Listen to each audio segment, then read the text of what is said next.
nampaknya jauh lebih berbahaya daripada yang pertama.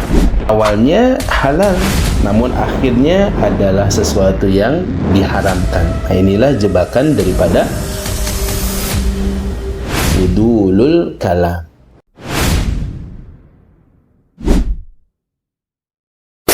Hati-hati sahabat semua, penyakit hati yang kedua ini nampaknya jauh lebih berbahaya daripada yang pertama.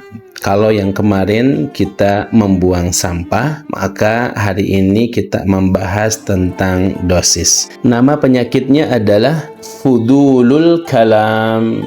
Apa artinya? Fudul, berlebihan, kalam, dalam berbicara. Topik bicaranya halal, niatnya mungkin baik, isinya mungkin benar, tapi kadar ucapannya melampaui batas kebutuhan.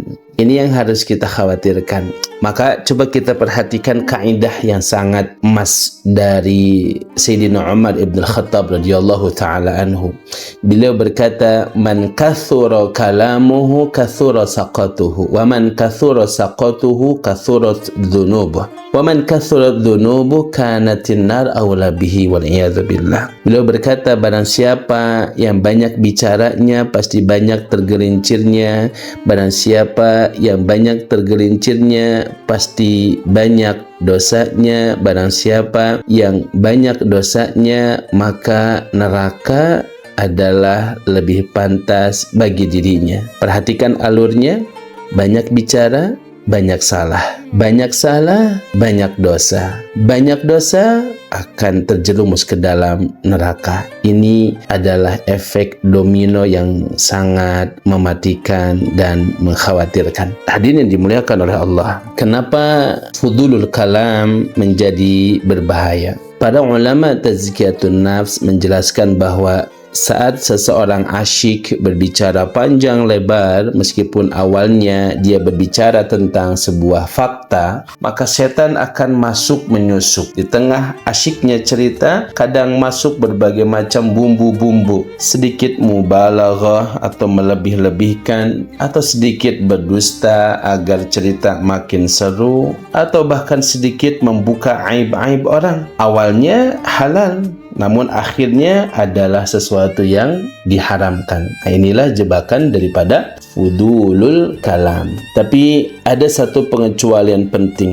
Ini exception yang sangat penting. Harus difahami agar kita tidak salah kaprah. Pertanyaannya, apakah larangan fudul kalam, banyak bicara ini sifatnya mutlak? Lalu bagaimana dengan para da'i, para alim, ulama yang mereka memberikan kajian berjam-jam, atau guru yang menjelaskan pelajaran, atau orang-orang yang ditanya tentang masalah agama seperti para mufti atau para kiai? Maka dalam hal ini kita harus faham bahwa bicara dalam rangka dakwah, mengajar, memberi nasihat, menjawab pertanyaan atau fatwa, dan amar ma'ruf nahi mungkar, dia tidak masuk kategori fudulul kalam. Bahkan dia adalah jihad bil lisan. Jihad dengan lisan itu adalah kewajiban. Oleh karenanya bahkan Al-Imam Al-Ghazali menegaskan bahwa diam saat dibutuhkan adalah syaitanul akhras, syaitan bisu.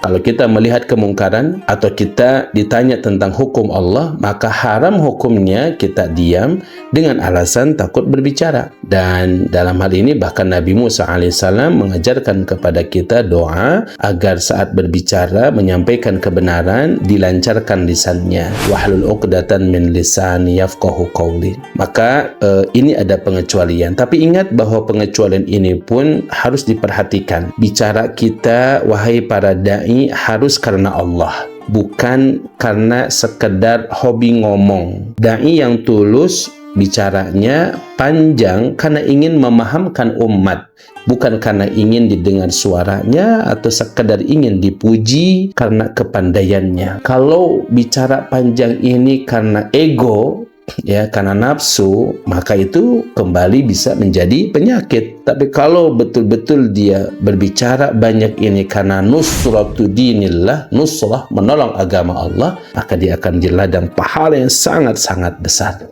Maka ukuran bicara kita itu adalah layaknya obat. Ambil secukupnya sesuai kebutuhan, termasuk dalam masalah dakwah. Ia akan memberikan kesembuhan. Tapi kalau diambil secara berlebihan tanpa tujuan, dia berubah menjadi racun. Maka orang yang cerdas, kata Nabi yang disebut dengan Al-Kayyis, dia tahu kapan bicara lantang membela kebenaran dan kapan dia harus diam mengunci lisan dari perkara yang sia-sia. Nah, baik, challenge kita hari ini adalah bahwa kalau kita bukan seorang dai yang sedang berdakwah, bukan seorang guru yang sedang mengajar dan tidak sedang menyelesaikan masalah-masalah penting, maka coba latih diri kita untuk meringkas. Tidak bertele-tele dalam obrolan sehari-hari, cukupkan bicara yang bermanfaat dan kita rasakan bagaimana perubahan hati kita yang lebih banyak mengingat Allah Jalla wa'ala. Barakallahu fikum. Wassalamualaikum warahmatullahi wabarakatuh.